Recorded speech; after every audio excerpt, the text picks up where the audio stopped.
বর্তমান যুগে দেখুন, অনেকে বলে যে প্রচুর অর্থ চাই আমাদের, তাই জন্য শনি চাই, রাহু চাই, শুক্র চাই, ভেনাস চাই। কিন্তু প্রচুর অর্থ দিয়ে জীবনে সফলতা আসে না। নমস্কার, আমি লগ্নজিৎ। আমার চ্যানেলে আপনাদের সবাইকে স্বাগত। আজকে আলোচনা করব জীবনে সফলতা নিয়ে। দেখুন, আমরা প্রত্যেকেই জীবনে সফলতা চাই। এবার আমরা সেই জন্য যেই জ্যোতিষীর কাছেই যাই না কেন, বা যে যাই রেমেডি দিক না কেন, আমি মনে করি প্রত্যেকেই এটা আমরা মেনে চলি যে পরিশ্রম ছাড়া কিন্তু জীবনে সফলতা আসে না।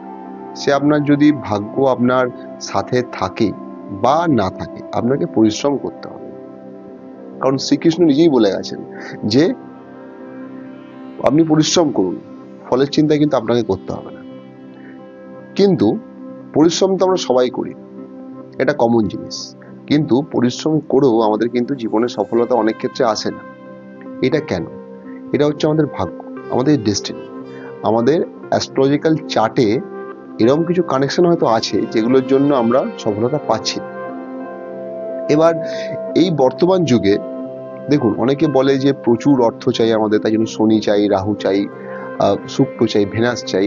কিন্তু প্রচুর অর্থ দিয়ে জীবনে সফলতা আসে না। সফলতা কিন্তু ওভারঅল লাইফটাকে যদি আপনাদের ভালো করতে হয়। ওভারঅল লাইফ বলতে কি? ওভারঅল লাইফ বলতে আপনাদের হেলথ, আপনাদের অর্থ, আপনাদের বিজনেস, আপনাদের চাকরি, আমাদের মা বাবা, সন্তান, সবকিছু যদি সুন্দর করতে হয়, ওভারঅল লাইফটাকে যদি ভালো রাখে কোন প্ল্যানেট? সেটা কিন্তু হচ্ছে বৃহস্পতি, বা আমাদের যাকে আমরা গুরু বলি। বৃহস্পতি যাদের সহায়, তাদের দেখবেন জীবনটা কিন্তু অনেক স্মুথ হয়। আর বৃহস্পতি যদি সহায় আপনাদের না হয়, তাহলে কি হবে?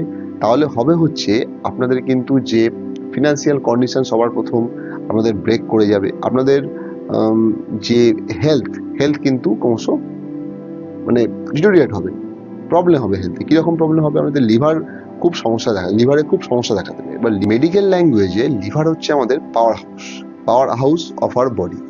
লিভার যদি ভালো না হয়, তাহলে কিন্তু আমাদের শরীরের সমস্ত কিছুই হেলথ, মানে মাসেলস, আমাদের হার্ট, আমাদের স্টমাক, হোল বডি আমাদের কিন্তু ক্ষয় হতে শুরু করবে। সেই জন্য হেলথ আমাদের সবার প্রথম ক্ষয় হয়, এই খারাপ হয় এই বৃহস্পতি যদি ভালো না থাকে। আমাদের ম্যারেজ লাইফও প্রচন্ড প্রবলেম দেখা দেয়। প্রবলেমের থেকেও বড় কথা হচ্ছে যে আমাদের ম্যারেজ হতে অনেক দেরি হয়, বিয়ে হতে প্রচুর দেরি হয়। কেন দেরি হয়? এই বৃহস্পতির জন্য। বৃহস্পতি যদি ভালো না থাকে, তাহলে কিন্তু আমাদের বিয়ে হতে অনেক দেরি হয়, সাংসারিক অশান্তি হয়। গুরু, অর্থাৎ সবার প্রথম আমাদের গুরুকে, আমাদের সবার প্রথম গুরু হচ্ছে আমাদের পিতা। বাবার সঙ্গে আমাদের রিলেশন খারাপ হয়, বাবার হেলথ খারাপ হয়, বাবার ধরুন আয়ু কম হতে পারে।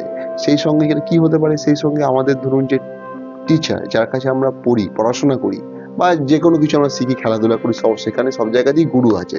তাদের সঙ্গে আমাদের রিলেশন খারাপ হতে পারে। বা গুরুকুল, অর্থাৎ স্কুল, কলেজ, বা ধরুন যেখানে আমরা ক্রিকেট শিখছি, ফুটবল শিখছি, সুইমিং শিখছি, সেই জায়গায় যেতে আমাদের ভালো লাগবে না। এই সমস্যাগুলো আমরা ফেস করি। এবার এই বৃহস্পতিকে ভালো রাখার জন্য বৃহস্পতির রিপ্রেজেন্টেটিভ কে, তার তার প্রতিনিধিত্ব কে করে, কোন স্টোন করে? পোখরাজ। এবার একটা পোখরাজের কিন্তু অনেক দাম, একটা পোখরাজের দাম লাখের উপর, আরো বেশি। এবার সবার পক্ষে কিন্তু এই পোখরাজ ধারণ করা সম্ভব নয়। আবার পোখরাজকে যদি আপনি পোখরাজ থেকে পুরোপুরি ফল পেতে চান, তাহলে সেটা সোনা দিয়ে, গোল্ড দিয়ে পড়তে হয়। তো তখন সেটা আরো এক্সপেন্সিভ হয়ে যায়। তো এই মুহূর্তে আমরা সবাই সেটা পড়তে পারি না। তো সেই জন্য আমি একটা এমন আমাদের টিপস দেব, সেটা কিন্তু এত কোনো খরচাপাতি নেই, কোনো খরচাই হবে না। তো সেই জন্য ভিডিওটি না কেটে পুরো ভিডিওটি কিন্তু শুনতে হবে, কারণ এই টিপসটা কিন্তু সবার শেষে দেওয়া আছে।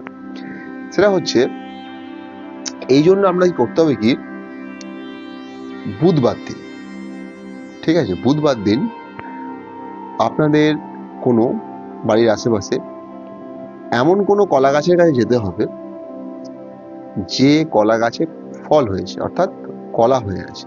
আমরা তো ফল চাই। আর এই কলা গাছ কিন্তু বৃহস্পতিকে রিপ্রেজেন্ট করে। তো আপনাদের সেখানে কি আছে? সেখানে যেতে হবে আগের দিন, গিয়ে সেখানে এক ঘটি জল কলার গোড়ায় কিন্তু দিয়ে আসতে হবে, এবং সেখানে ওনাকে হাত জোর করে সেই কলা গাছকে বলতে হবে যে হে বৃহস্পতিদেব, আমি কিন্তু আগামী দিনে আপনাকে আমার বাড়িতে নিয়ে যাব। এইটি বলে আপনাদেরকে কিন্তু সেখান থেকে চলে আসতে হবে। তার পরের দিন বৃহস্পতিবার দিন আপনাদেরকে সকালে স্নান করে সেখানে যেতে হবে কলা গাছের কাছে। এবার সেখানে আপনি যখন জল দিয়েছেন, অর্থাৎ কলা গাছের দেখবেন যে মাটি কিন্তু নরম হয়ে গেছে, সেই নরম মাটিটা যখন নরম হয়ে গেছে সেখানে ইঞ্চি দুয়েকের মতন কলার আপনার গোড়া, কলা মূল আপনাদের কিন্তু তুলে নিতে হবে। তুলে নিয়ে সেটা বাড়ি নিয়ে চলে এলেন। বাড়ি নিয়ে এসে সেটাকে সবার প্রথম কিন্তু হলুদ জলে ভালো করে ধুতে হবে।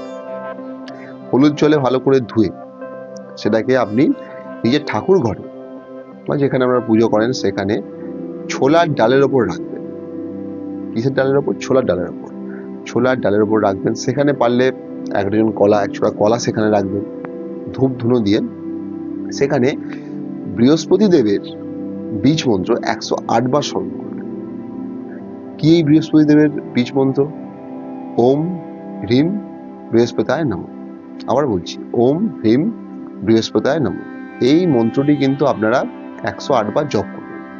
108 বার জপ করার পরে সেই মূলটি, যেটা আপনারা দেখেছেন ছোলার ডালের ওপর আগে থেকে হলুদ জলে ধুয়ে, সেটাই কিন্তু হলুদ সুতো দিয়ে নিজের ডান হাতে ধারণ করবেন।